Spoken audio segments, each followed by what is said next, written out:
قبر میں ایسا معلوم ہوتا ہے کہ گویا سورج ڈوب رہا ہے۔ حضرت سیدنا جابر رضی اللہ عنہ سے روایت ہے، وہ رسول پاک صلی اللہ علیہ وسلم سے روایت کرتے ہیں کہ آپ نے فرمایا، جب میت کو قبر میں داخل کر دیا جائے گا تو اس کو ایسا دکھائی دے گا کہ گویا آفتاب غروب ہونے کے قریب ہے، تو بیٹھ کر آنکھیں ملے گا، لیٹے ہوئے جو رہے گا تو وہ فوری جب اس کو یہ احساس ہوگا کہ آفتاب غروب ہونے والا ہے تو وہ اپنے بستر سے گویا اٹھ رہا ہے اور اٹھ کر بیٹھ جاتا ہے اور کہے گا کہ مجھے چھوڑ دو کہ میں نماز پڑھوں۔ اس کی روایت امام ابن ماجہ نے کی ہے۔ یعنی یہ جو قبر کے اندر یہ جو کیفیت بتائی گئی ہے یہ بندے مومن کی ہے جو زندگی میں نماز کی فکر کیا کرتا تھا، نماز کو ضائع ہونے سے بچاتا تھا، تو اس کی یہ عادت قبر میں اس کو یہ احساس جتائے گی کہ دفنائے جانے کے بعد اس کو قبر میں ایسے محسوس ہوگا گویا کہ آنکھ لگ گئی اور سورج ڈوبنے والا۔ تو اب وہ اپنی دنیا کی عادت کے مطابق یہ احساس میں کہ ارے میں عصر کی نماز نہیں پڑھا اور سورج ڈوب رہا ہے، لہذا اب وہ اپنی نماز کو بچانے کی فکر کرنے لگے گا، تو یہ اس کے لیے ایک فعل نیک ہوگا اور اس کے لیے خوش آئین ثابت ہوگا، یعنی اس کے حسن عمل اور ایمان کی علامت ہے۔ نیک مسلمان سے قبر میں کیسا سلوک ہوگا؟ ابو ہریرہ رضی اللہ تعالی عنہ سے روایت ہے، وہ رسول اللہ صلی اللہ علیہ وسلم سے روایت کرتے ہیں کہ رسول اللہ صلی اللہ علیہ وسلم نے فرمایا کہ مردہ یعنی نیک مسلمان قبر میں داخل ہونے کے بعد وہ قبر میں اٹھ کر بیٹھتا ہے، نہ اس کو کوئی گھبراہٹ ہوگی اور نہ وہ ڈرا ہوا خوفزدہ ہوگا۔ پھر اس سے سوال ہوگا کہ تو کس دین پر تھا؟ وہ کہے گا کہ میں اسلام پر تھا۔ پھر اس سے سوال ہوگا کہ یہ کون حضرت صلی اللہ علیہ وسلم ہے؟ وہ کہے گا کہ یہ محمد الرسول اللہ صلی اللہ علیہ وسلم ہے۔ آپ ہمارے ہاں اللہ کی جانب سے واضح روشن دلائل لائے تو ہم نے آپ کی تصدیق کی۔ پھر اس سے پوچھا جائے گا کہ کیا تو نے اللہ کو دیکھا ہے؟ وہ جواب دے گا کہ کوئی شخص اس لائق نہیں کہ اللہ کو دیکھ سکے، بس اس کے لیے دوزخ کی جانب سے ایک روشن دان کھول دیا جائے گا، تو وہ دیکھے گا کہ اس میں آگ کے شعلے ایک دوسرے کو کھا رہے ہیں، آگ کا ایک شعلہ خود دوسرے شعلے کو کھا رہا ہے، یعنی ایک سے بڑھ کر ایک شعلہ آگ کی لپیٹ اس کے اندر دیکھنے کو اس کو ملے گی۔ اس سے کہا جائے گا کہ دیکھ اس جگہ کو جس سے اللہ نے تجھ کو بچا لیا۔ پھر جنت کی جانب اس کے لیے ایک روشن دان کھول دیا جائے گا، وہ جنت کی بہار اور جو کچھ اس میں جنت کی رونقیں ہیں اس کی طرف دیکھے گا، تو اس سے کہا جائے گا کہ یہ تیرا اصلی ٹھکانہ ہے، تو یقین و ایمان پر تھا اور اسی پر تیری موت ہوئی اور اسی پر تو انشاءاللہ روز قیامت اٹھایا جائے گا۔ قبر میں برے آدمی پر کیا گزرے گی؟ اور برا آدمی قبر میں یہ تو جو انداز بتایا گیا آپ کو، نیک اور مومن آدمی کے متعلق یہ کیفیت ہوگی، لیکن اس کے برعکس معاملہ ہوگا کافر اور بدعمل شخص کے ساتھ، کہ برا آدمی قبر میں گھبراہٹ اور خوف کی حالت میں اٹھ بیٹھے گا۔ اس سے سوال ہوگا کہ تو کس دین پر تھا؟ وہ کہے گا کہ مجھے معلوم نہیں۔ پھر سوال ہوگا کہ یہ کون حضرت ہیں؟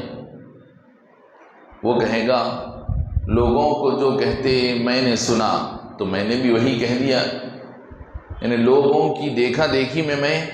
ان کو کہہ دیا، لیکن دل کے یقین اور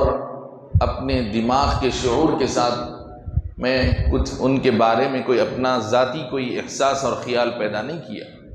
لوگوں کی تخلیل میں، لوگوں کی دیکھا دیکھی میں بھی کہہ دیا کرتا تھا۔ تو مطلب یہ کہ دل میں ایمان نہ ہونے کی علامت ہے۔ تو اس کے لیے جنت کی جانب ایک روشندان دریچہ کھول دیا جائے گا۔ برا شخص، برا آدمی، کافر آدمی کے لیے جنت کا دریچہ کھولا جا رہا ہے، تو وہ اس کی بہار اور اس کی رونقیں اور نعمتیں جو کچھ اس میں ہے دیکھے گا، مشاہدہ کرے گا۔ اس سے کہا جائے گا کہ تو اس مقام کو دیکھ جس کو اللہ تعالیٰ نے تجھ سے ہٹا دیا۔ پھر اس کے بعد دوزخ کی جانب ایک دریچہ کھول دیا جائے گا، تو وہ اس کو دیکھے گا کہ اس میں شعلے ایک دوسرے کو توڑ رہے ہیں۔ اس سے کہا جائے گا کہ یہ تیرا مقام، کیونکہ تو شک پر تھا اور اسی شک پر تیری موت ہوئی اور اسی پر تو انشاءاللہ اٹھایا جائے گا۔ امام ابن ماجہ نے اس کی روایت کی ہے۔ یعنی مطلب یہ کہ انسان اپنی زندگی میں جس حسن نیت اور عمل صالح کے ساتھ زندگی گزارے گا، اسی پر اس کے اچھے خاتمے کی بھی امید ہے، اور پھر اس کے ما بعد الموت کے مراحل بھی اس کے اسی حسن خاتمے اور حسن نیت کے مطابق انجام پائیں گے۔ اور جو بری اور بدی والی زندگی گزارے گا اور اپنی نیت میں، اپنے ایمان میں فتور اور نقص رکھے گا، تو پھر اس کا خاتمہ بھی خراب ہوگا، اور اس برے خاتمے کا اس کو ما بعد الموت سارے مراحل پر سامنا کرنا پڑے گا۔ جی مسلمان ہے لیکن عبادت کچھ بھی نہیں کرتا، تو اس کے لیے کیا اس کا یعنی نتیجہ نکلے گا؟ مسلمان ہے اگر جو ہے عبادت نہیں کرتا برائے نام مسلمان ہے، جی نہیں کیا پیچھے جیسے پیچھے جب ہم بالکل اس کا آغاز تھا اس کتاب کا، اس میں کتاب الایمان، ایمانیات سے متعلق احادیث شریفہ کا ایک لمبا سلسلہ چلتا رہا، تو اس میں یہ بتایا گیا تھا کہ دین اسلام کے 5 ارکان ہیں، جو مشہور حدیث شریف ہے کہ پہلا کلمہ توحید یا کلمہ شہادت، 5 ارکان، 5 پلرز ہیں اسلام کی جو عمارت ہے، وہ 5 عظیم بنیادی ارکان اور ستون پر ہے۔ تو 4 تو نماز، روزہ، زکوٰۃ، حج، 4 کونوں میں 4 پلر ہیں، لیکن اس کا ایک اہم ترین ستون شہادت، توحید اور ایمان۔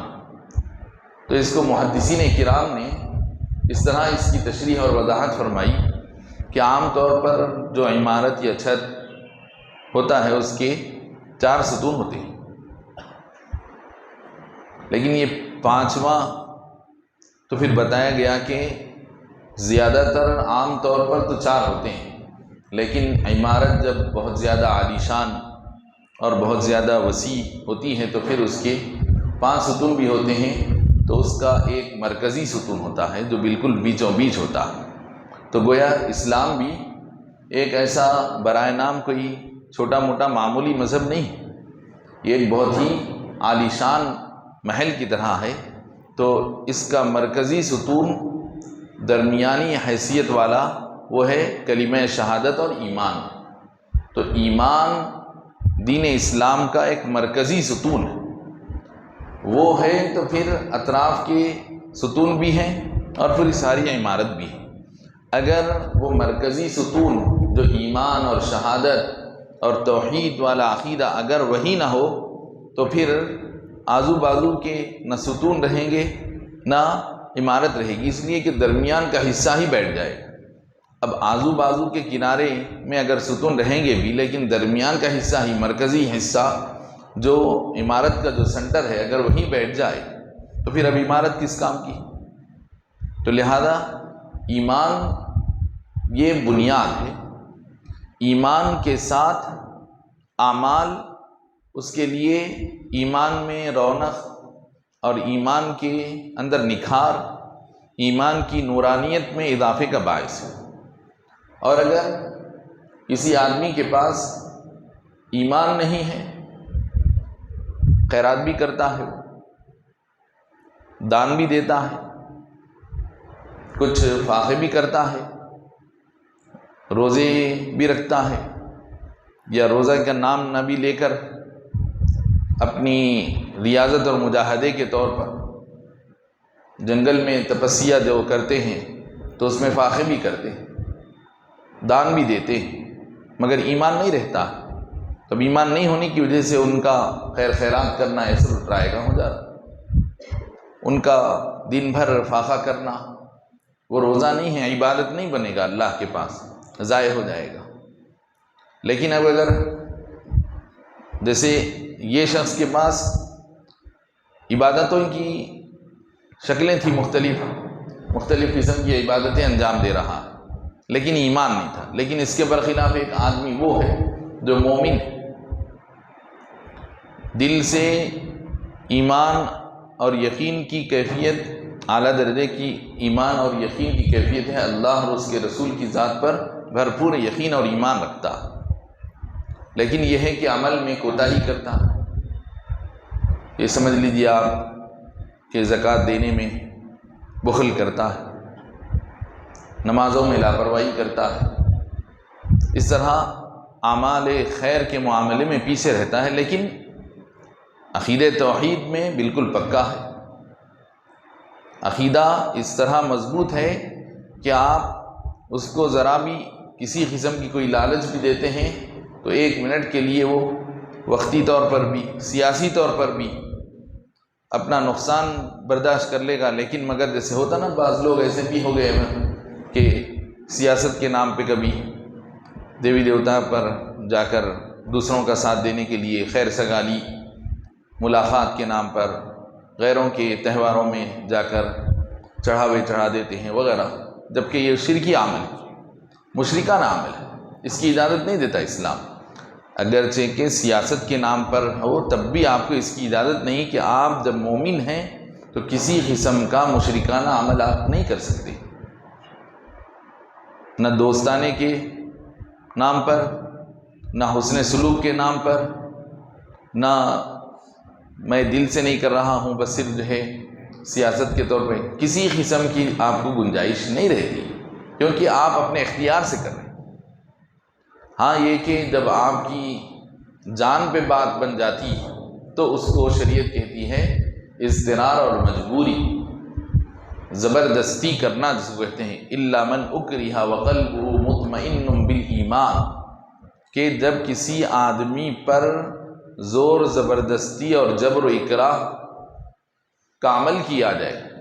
تو جبر و اکراہ کا کیا مطلب یہ ہے کہ آپ کو جان سے مارنے کی یا آپ کو فزیکلی نقصان پہنچانے کی دھمکی دی جائے، اور دھمکی دینے والا خالی ایسے دھمکی پہ بات نہیں کر رہا ہو، بلکہ آپ جانتے ہیں کہ وہ جو کہہ رہا ہے وہ کر بھی سکتا ہے، اتنا بڑا غنڈہ، وہ اتنا اثر رکھتا ہے۔ ایک ہوتا خالی زبانی زبان خرچی کرنے والا، تو اس کو زور زبردستی نہیں بولیں گے، آپ کو معلوم ہے کہ وہ بس خالی اپنی شیخیاں بگھارتا ہے، تو پھر یہ زور زبردستی میں نہیں آتا ہے۔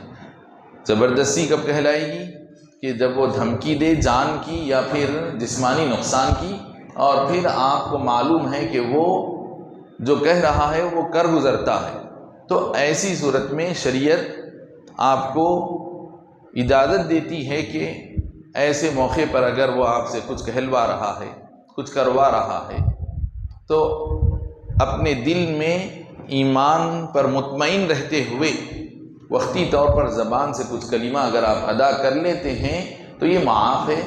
اللہ کے پاس گناہ میں شمار نہیں ہوگا۔ لیکن اگر پھر بھی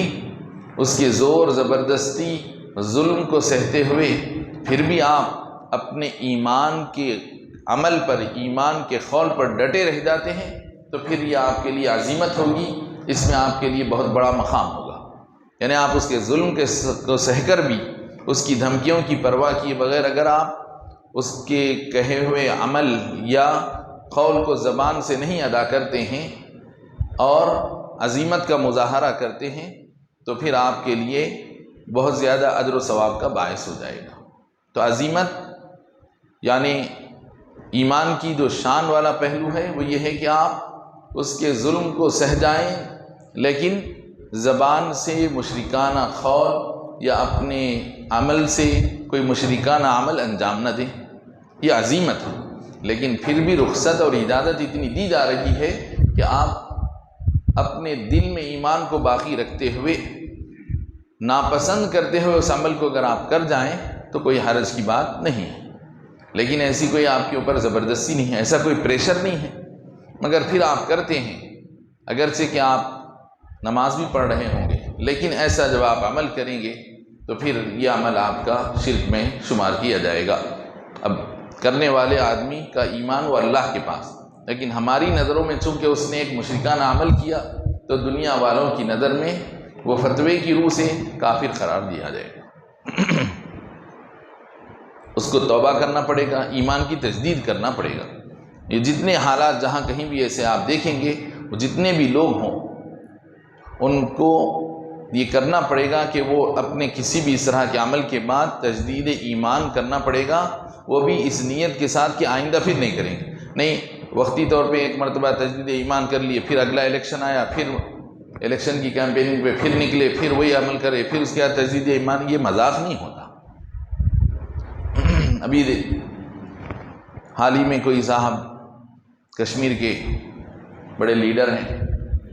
ان کے عمرے کو جانے کی حال احرام پہنے ہوئے تصاویر آئے ہیں کہ عمرے کو جا رہے ہیں، جبکہ ان کے ایسے بھی تصاویر ہیں کہ وہ مندروں میں جا کر مورتیوں پر چڑھاوے چڑھاتے ہوئے بھی ان کی تصاویر. تو یہ ٹھیک عمل نہیں ہے کہ ایک طرف آپ مشرکانہ عمل بھی کر رہے ہیں، دوسری جانب یہ مومنانہ. تو یہ مطلب ہے کہ آپ کا ایمان جو ہے دل کے یقین کے ساتھ نہیں. ایمان تو وہ ہوتا ہے جو حضرت بلال رضی اللہ عنہ کا ایمان ہے. ایمان تو وہ ہے جو حضرت سلمان فارسی کا ہے کہ دیکھیے لاکھ ظلم و ستم کو انہوں نے سہا کہ ان سے بڑھ کر کس پر ظلم آج ہو رہا بولیے. آج ہندوستان کے موجودہ جو حالات ہیں، یہ موجودہ حالات مکے میں جو مسلمان ابتدائی زمانے اسلام میں تھے ان پر جو ظلم و ستم ہو رہا تھا آج اس کا یہ عشر عشیر بھی نہیں. مکے میں اس زمانے میں کیا کرتے تھے؟ بوریے میں لپیٹ دیتے حضرت بلال، بوریے میں لپیٹ کر بوریے کے اندر دھواں دیا جاتا. اب آپ اندازہ لگائیے دم گھٹنے کی کیا کیفیت ہوتی. عرب کی تپتی ہوئی صحرا کی ریت پر ننگی پیٹھ سلا دیا جاتا، پھر سینے پر عین دوپہر کے وقت میں جو پتھر کی سل گرم ہو جاتی اس کو سینے پر رکھ دیا جاتا. تو یہ ظلم و ستم یہاں تو خال خال کبھی کچھ واقعات سننے میں آتے ہیں، اگرچہ کہ جو بھی ہو رہے ہیں وہ برے ہیں، وہ اچھے نہیں ہیں. انسان چاہے عرب کا ہو، عجم کا ہو، ہندوستان کا ہو، افغانستان کا ہو، امریکہ، کہیں کا بھی انسان کسی بھی مذہب سے تعلق رکھتا ہو، دین اسلام انسان کی قدر کرنے کا حکم دیتا ہے. اس سے اگر کوئی قصور بھی ہوتا ہے تو اس کے حساب سے سزا کے پیمانے مقرر کیا ہے. یہ نہیں کہ اس کی انسانیت کا لحاظ کیے بغیر اس کو سزا دی جائے. اسلام ایسا درس نہیں دیتا.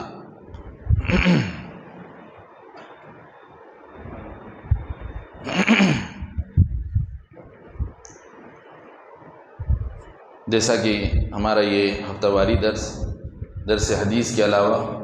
درس فقہ کے احکام پر بھی مشتمل ہوتا ہے. آپ حضرات کے لیے یہاں پر درس کے ختم پر اپنے عبادات اور معاملات وغیرہ سے متعلق یومیہ معمولات سے متعلق کچھ سوالات اشکالات ہوں تو اس کو پیش کرنے کی اجازت ہے. اس کے بعد آپ حضرات کے سوالات کے جوابات بھی دیے جائیں گے. گزشتہ تیمم سے متعلق یہ بتایا گیا تھا کہ تیمم درست ہونے کے لیے، تیمم کے ذریعے سے نماز اسی وقت پڑھی جا سکتی ہے جب اس تیمم کو باضابطہ نیت کے ساتھ کیا گیا، اور نیت بھی کیا نیت کی گئی ہو کہ کسی ایسے کام کی نیت سے تیمم کیا گیا ہو جو کام کے بغیر وضو کے جائز نہیں ہوتا۔ آپ یہ پیمانہ اور معیار ذہن میں رکھیں کہ جو کام بغیر وضو کے کیا جا سکتا ہے، جو نیکی بغیر وضو کے کی جا سکتی ہے، وہ نیکی کی نیت لے کر اگر آپ تیمم کیے ہیں تو اس تیمم سے نماز نہیں پڑھ سکتے آپ۔ پھر کون سے تیمم سے نماز پڑھیں گے آپ؟ جو تیمم کے ایسی نیکی کی نیت سے کیا گیا جو نیکی کے بغیر وضو کے نہیں کی جا سکتی، بغیر وضو کے جو نیک کام کرنا جائز نہیں، جب تک کہ وضو نہیں کیے وہ نیک کام کرنا آپ کے لیے جائز نہیں ہوتا، اس کام کی نیت کو لے کر تیمم اگر کریں گے تو پھر اس تیمم سے نماز پڑھ سکتے ہیں، یا پھر سیدھا نماز پڑھنے کی نیت سے تیمم کریں گے تو اس تیمم سے نماز پڑھ سکیں گے۔ جیسے وضو کسی بھی نیت سے کر لیں تو آپ نماز پڑھ سکتے ہیں، وضو کسی بھی کام کے لیے کیا گیا اس سے آپ نماز پڑھ سکتے ہیں، لیکن تیمم کا معاملہ ایسا نہیں۔ تیمم کا مسئلہ ایسا ہے یا تو تیمم نماز ہی کے لیے کیا گیا ہو تو اسی تیمم سے نماز پڑھ سکتے ہیں، یا نہیں تو کم سے کم تیمم کسی ایسے کام کے لیے کیا گیا ہو جو بغیر وضو کے نہیں کیا جا سکتا، جس کام کے لیے وضو شرط ہے وہ کام کی نیت لے کر تیمم کیا گیا تو اس سے نماز پڑھنا درست ہوگا۔ اور اگر کوئی ایسے کام کی نیت سے تیمم کیے جس کے لیے وضو کی ضرورت نہیں پڑتی، مثلا یہ کہ مسجد میں داخل ہونے کا عمل، مسجد میں داخل ہونے کے لیے وضو کرنا شرط نہیں، لیکن ادب مسجد کے لیے اگر آپ وضو کر لیتے ہیں تو اچھا ہے، بہتر ہے۔ تلاوت بغیر دیکھے کہ کرنا چاہتے ہیں تو بغیر وضو کے تلاوت کی جا سکتی ہے، قرآن کو ہاتھ لگائے بغیر۔ تو اب دیکھیے، تلاوت کرنے کے لیے وضو شرط نہیں ہے، اذان دینے کے لیے وضو شرط نہیں ہے، تب یہ تلاوت کرنا، اذان دینا، مسجد میں داخل ہونا، یہ ایسے اعمال ہیں جو بغیر وضو کے بھی ہو سکتے ہیں۔ تو بغیر وضو کے جو کام ہو جا سکتے ہیں ان کاموں کی نیت لے کر اگر تیمم کیا گیا تھا اور پھر نماز کا جب وقت آیا تو وہ تیمم سے آپ نماز پڑھنا چاہیں تو نہیں پڑھ سکیں، بلکہ اس کے لیے باضابطہ ایک خاص تیمم پھر سے کرنا پڑے گا نماز کی نیت لے کر۔ ہاں، البتہ تیمم خود آپ جو کیے تھے ایسے کام کے لیے کیے جو بغیر وضو کے جائز نہیں ہوتا، جیسے کہ قرآن کو ہاتھ لگانا، بغیر وضو کے قرآن کو آپ ہاتھ نہیں لگا سکتے۔ کعبۃ اللہ کا طواف کرنا، بغیر وضو کے کعبۃ اللہ کا طواف نہیں کر سکتے آپ۔ تو اب اگر پانی نہ ہونے کی صورت میں کسی عذر کی وجہ سے آپ کعبۃ اللہ کے طواف کی نیت سے اگر آپ تیمم کر لیے تھے اور جماعت کا وقت ہو گیا تو آپ اسی تیمم سے نماز پڑھ لے سکتے ہیں۔ تو یہ تیمم کے مسئلے میں بہت اہم ترین بات ہے۔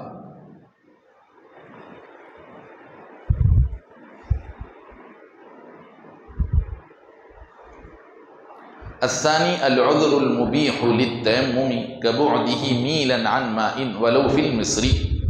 وحصول مرض وبرد يخاف منه التلف او المرض وخوف عدو وعطش واحتياج كعجن واحتياج لعجن لا لطبخ مرخ ولفقد آلة وخوف فوت صلاة جنازة أو عيد ولو بناء وَلَيْسَ مِنَ الْعُذْرِ خَوْفُ الْجُمُعَةِ وَالْوَقْتِ۔ اب تیمم کے درست ہونے کے شرائط میں سے ایک شرط وہ تھی جو ابھی آپ سن رہے تھے۔ اب دوسری شرط، تیمم کے درست ہونے کے لیے جملہ 8 شرطیں ہیں۔ اب دوسری شرط یہ ہے کہ تیمم کو جائز بنانے والا کوئی عذر پایا جائے۔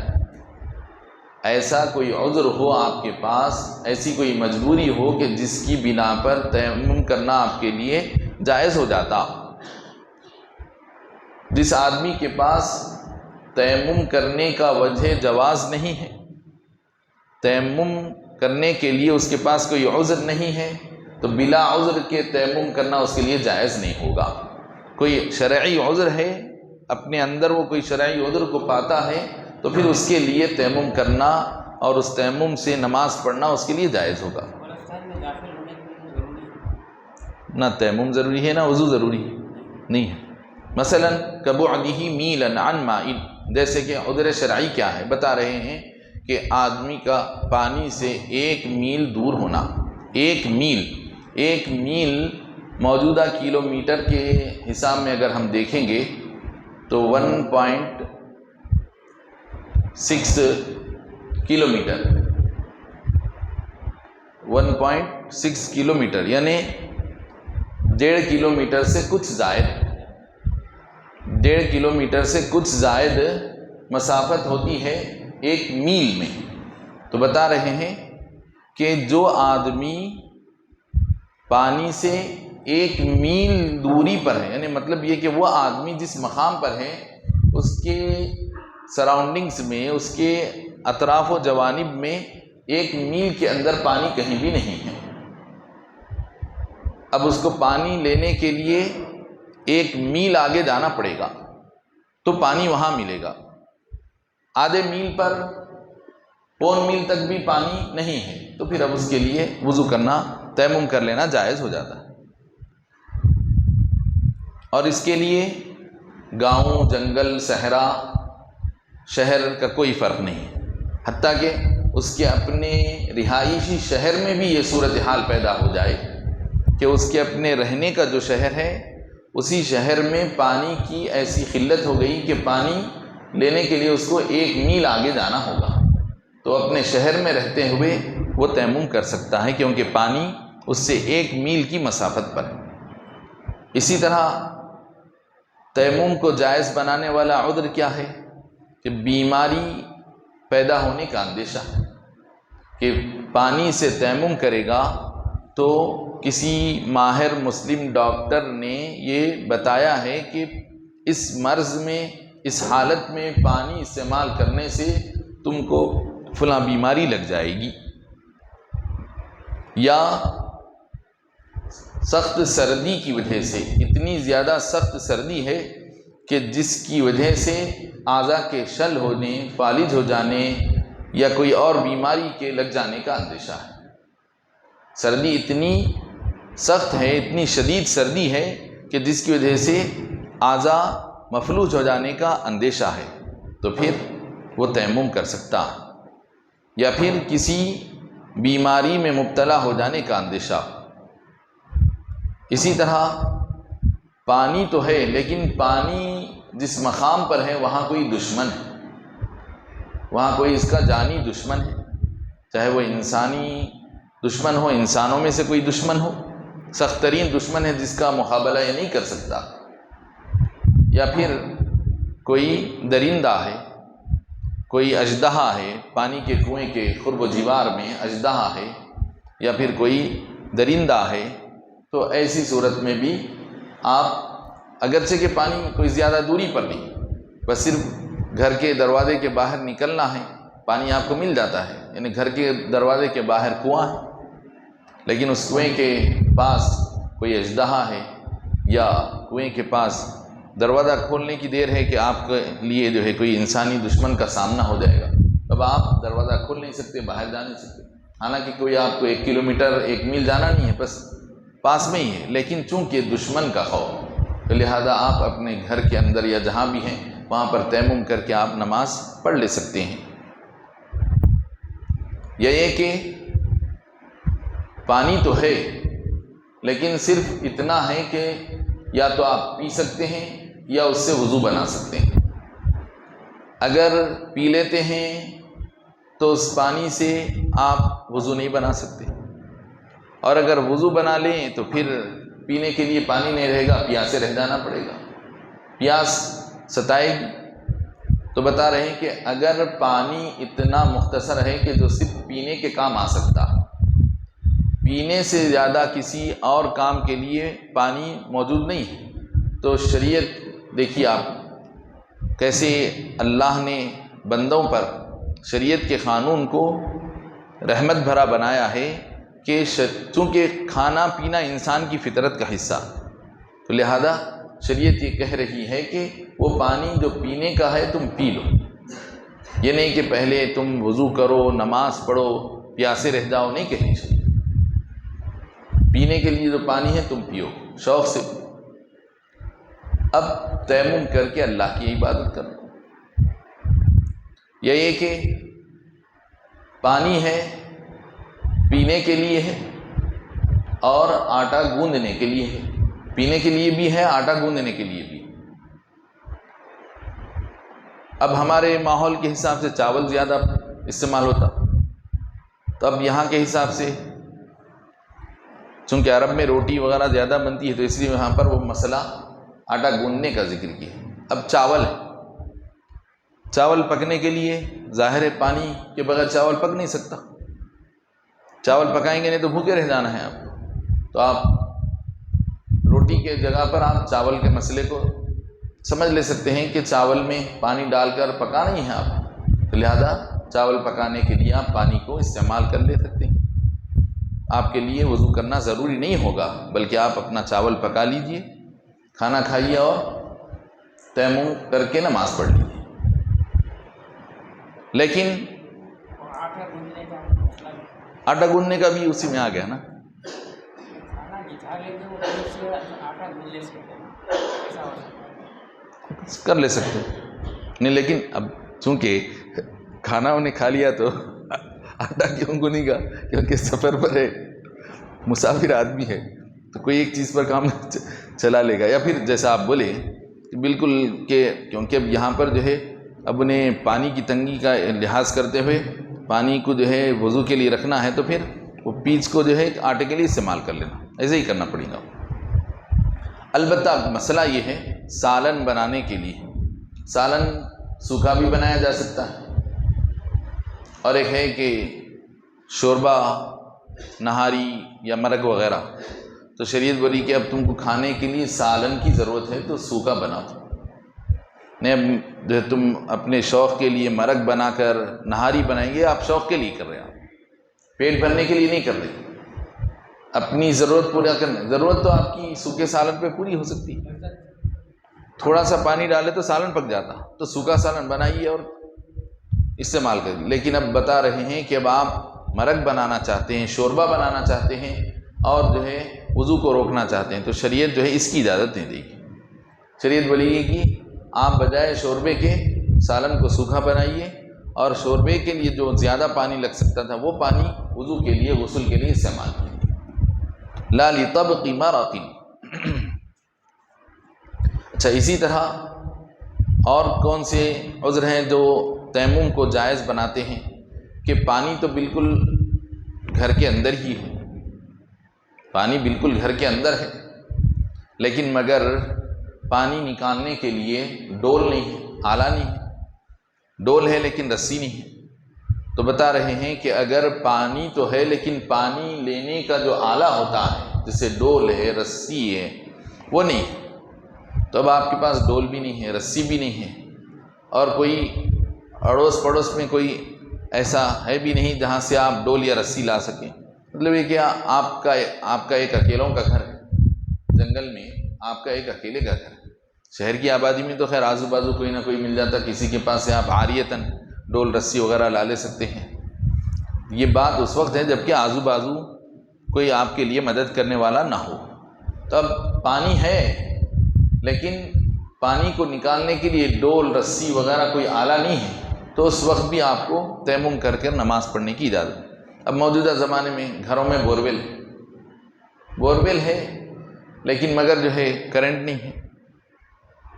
انتظار بھی کریں گے آپ کرنٹ کے آنے کا، نماز کا وقت قریب الختم ہونے تک انتظار کریں گے، لیکن اب وقت بالکل ہی قریب الختم ہو گیا اور وقت ختم ہونے کو آ گیا۔ اب یا تو نماز کا وقت ختم ہو جائے گا یا پھر تیمم کر کے نماز پڑھنا ہے۔ تو بتا رہے ہیں اب نماز کو قضا ہونے سے بچانے کے لیے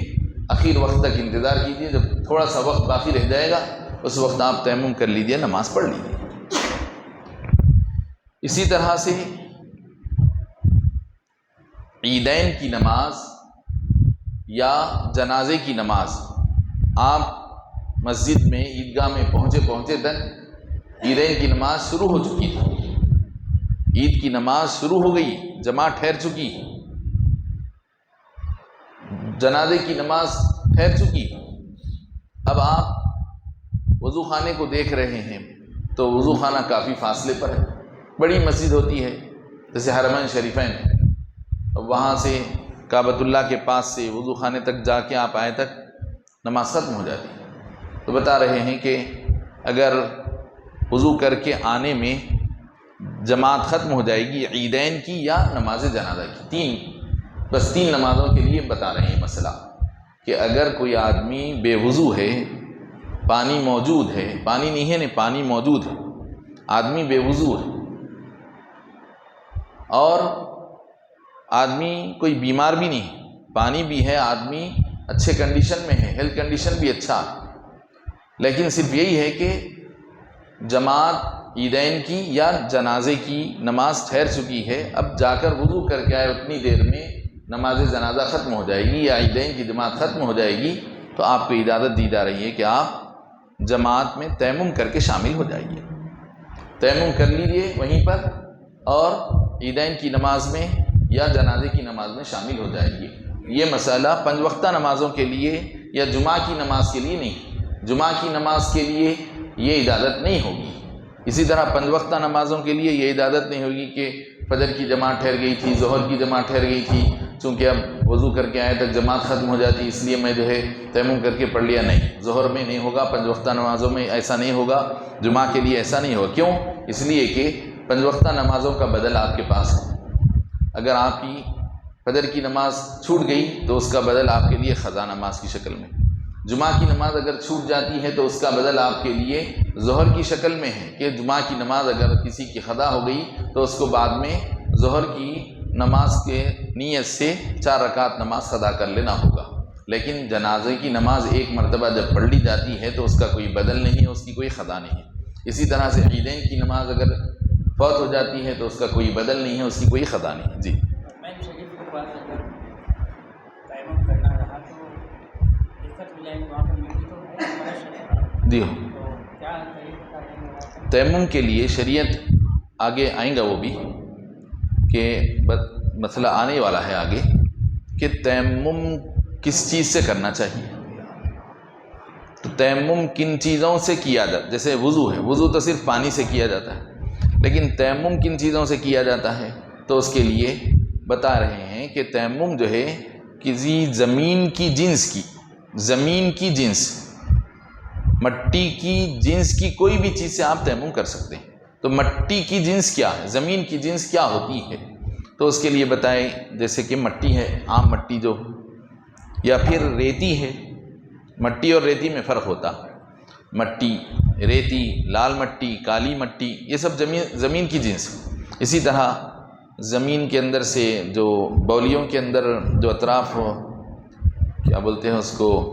مورم جو ہوتی ہے دیکھیے آپ، تو مورم دیکھنے میں ذرا چٹان جیسی دکھتی ہے وہ ہے، یا پتھر کی جو پہاڑ کی جو پتھر کی جو چٹان ہوتی وہ بھی مٹی کی جنس ہے۔ پتھر کی سل ہے، پتھر کی جو سل ہوتی ہے وہ پتھر کی سل پر آپ تیمم کر، چونا ہے، چونے پر آپ تیمم کر لے سکتے ہیں۔ تو یہ زمین کی جنس کی جو بھی چیز ہوگی، تو اب اگر آپ کو پتھر نہیں، پتھر بھی ہے، اگر مٹی نہ بھی ہو تو پتھر جو ہوگا پتھر پر بھی آپ تیمم کر لے سکتے ہیں۔ دیوار ہے، دیوار پر اگر آئل پینٹ نہ ہو، آئل پینٹ نہیں ہونا، ایسا پینٹ ہونا جو پانی کو اپنے اندر جذب کرتا ہے، چونا ہے، چونا لگی ہوئی دیوار، یا سیمنٹ والی دیوار یا گچی والی دیوار ہے تو اس پر بھی آپ تیمم کر لے سکتے ہیں۔ اسی طرح نماز جنازہ یا عیدین کی نماز چاہے شروع سے پڑھنے کی بات ہو یا نماز شروع تو آپ وضو سے کیے تھے، جنازے کی اور عیدین کی نماز باوضو شروع کیے تھے، لیکن دوران نماز وضو ٹوٹ گیا۔ اب نماز کو بنا کرنے کے لیے، یعنی مابقی نماز کو تکمیل کرنے کے لیے آپ کو وضو کے لیے جائیں گے تو آئے تک نماز ختم ہو جائے گی، تو اس صورت میں بھی آپ تیمم کر کے اپنی مابقی نماز کی تکمیل کر لے سکتے ہیں، اس کو بنا کہتے ہیں۔ لیکن بتا رہے ہیں 5 وقتہ نمازیں اور جمعہ کی نماز کے چھوٹ جانے کا اندیشہ